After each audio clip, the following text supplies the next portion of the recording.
वैसे मेरी आपसे एक छोटी सी गुजारिश है कि जब भी आप एक रोमांटिक रिलेशनशिप को एक्सप्रेस करो, हाईलाइट करो, तो रोमांटिक वर्ड का यूज़ करो, क्योंकि सिर्फ रिलेशनशिप बोलने से स्पष्ट नहीं हो रहा है कि आप रोमांटिक रिलेशनशिप की बात कर रहे हो।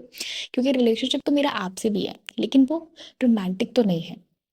अच्छा, क्वेश्चन ये है कि जो रिलेशनशिप्स होते हैं, रोमांटिक रिलेशनशिप्स होते हैं, वो हमें हर्ट करते हैं या एक्चुअली हेल्प करते हैं लाइफ में ग्रो करने के लिए। वैसे मेरा एक पर्सनल बिलीफ है कि रिलेशनशिप ना ही आपको हर्ट कर सकते हैं और ना ही आपको लाइफ में हेल्प कर सकते हैं ग्रो करने के लिए, because I believe in individuality. आपका सेल्फ कर्मा क्या है, आई बिलीव इन दैट। तो it's you as an individual who help you to grow in life, and it's you as an individual who allow you to get hurt. तो relationship में अगर कुछ सही या गलत एक्शन है, सही या गलत सिचुएशन है, तो डायरेक्टली इनडायरेक्टली हमारा ही योगदान है। और अगर कोई गलत एक्शन या सिचुएशन है, तो वो इसीलिए है क्योंकि हमने अपने सेल्फ और इंडिविजुअलिटी को मेंटेन नहीं रखा। सेल्फ और इंडिविजुअलिटी को मेंटेन रखने का मतलब ईगोइस्टिक होना बिल्कुल नहीं है। ठीक है, ईगो हमारे अंदर एक प्राइड लाता है, घमंड लाता है, लेकिन सेल्फ और इंडिविजुअलिटी का स्ट्रांग होना हमें इंडिपेंडेंट बनाता है, हमें सही या गलत की समझ देता है। तो अगर सेल्फ स्ट्रांग होगा, इंडिविजुअलिटी हमारी स्ट्रांग होगी, तो हमारा ओपिनियन स्ट्रांग होगा यार। और अगर ओपिनियन स्ट्रांग होगा तो ना हम गलत सहेंगे और ना किसी को सहने देंगे, फिर चाहे वो रिलेशनशिप के अंदर हो या फिर किसी और से आपका कोई भी रिलेशनशिप हो। दूसरा, इंडिविजुअलिटी और सेल्फ का स्ट्रांग होना, आपका इंडिपेंडेंट होना किसी की हेल्प के लिए जरूरी है, किसी को डराने, धमकाने या दबाने के लिए नहीं। Welcome to the channel everybody, you are watching and listening to miss Amaira Jyoti on Speak Up Hesitations. Let's go on.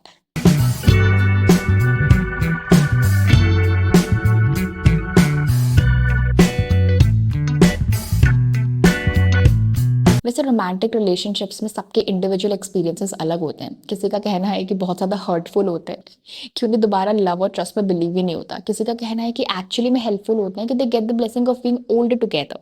Romantic relationships वैसे तब हर्टफुल होंगे जब कहीं ना कहीं हमारे एक्शंस गलत होंगे। इंटेंशनली हो रहे हैं तब तो बहुत ही गलत चीज़ है, लेकिन कभी कभी अनइंटेंशनली भी हो जाते हैं या हम कर देते हैं। अब फटाफट से कुछ पॉइंट्स को डिस्कस कर लेते हैं, कुछ पॉइंट्स हाईलाइट कर लेते हैं। जैसे फियर ऑफ लूजिंग। पता है, फियर ऑफ लूजिंग और फियर ऑफ बिट्रेयल की वजह से हम अपने पार्टनर को बहुत रिस्ट्रिक्टेड रखने लगते हैं, और ये हर्टफुल रिलेशनशिप्स की स्टार्टिंग है। और ये होता है हमारे फियर की वजह से। You can plan your day but you can not plan somebody else's day.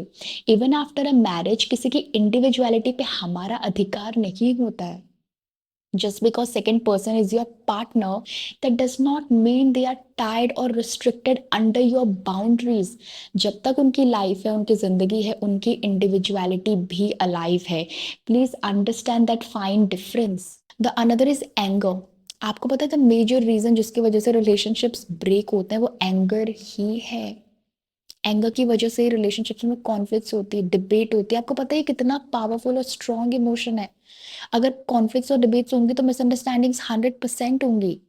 सच बात तो ये है कि जब आप अपने एंगर का लेवल मेंटेन नहीं कर पाते हो ना, चॉइस ऑफ वर्ड्स का ध्यान नहीं रखते हो ना, प्रॉब्लम वहाँ है। आपके पार्टनर को डेफिनेटली लग सकता है कि यू नेवर लव देम और they are losing their self respect in front of you. Another is helplessness. अगर आप किसी मैनिपुलेटिव रिलेशनशिप में हो या फिर your partner has cheated on you, तो आप डेफिनेटली हेल्पलेस फील करोगे। इसकी वजह से ना you never believe in the beauty of love और you always focus on the ugly and the dirty part of relationship. इसका ना मेजर इफेक्ट तब पड़ता है जब आप किसी न्यू रिलेशनशिप में एंटर करते हो ना, तो आप पुराने माइंडसेट या फिर डाउटफुल माइंडसेट के साथ ही एंटर कर रहे हो।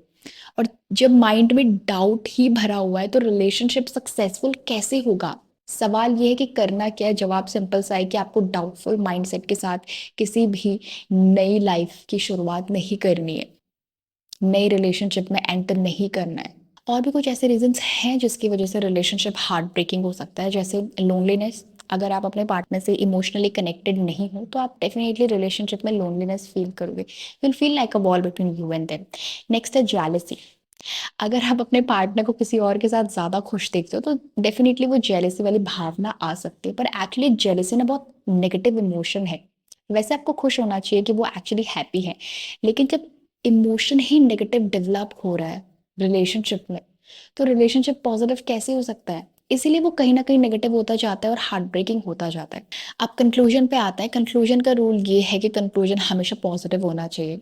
तो सोचो ऐसा क्या है जो रिलेशनशिप के लिए हेल्पफुल है और ऐसा क्या है जो रिलेशनशिप में हेल्पफुल है। जब मैं कहती हूँ रिलेशनशिप के लिए हेल्पफुल, तो you need to think of respect, you need to think of understanding, you need to think of priority and you need to think of individuality and freedom.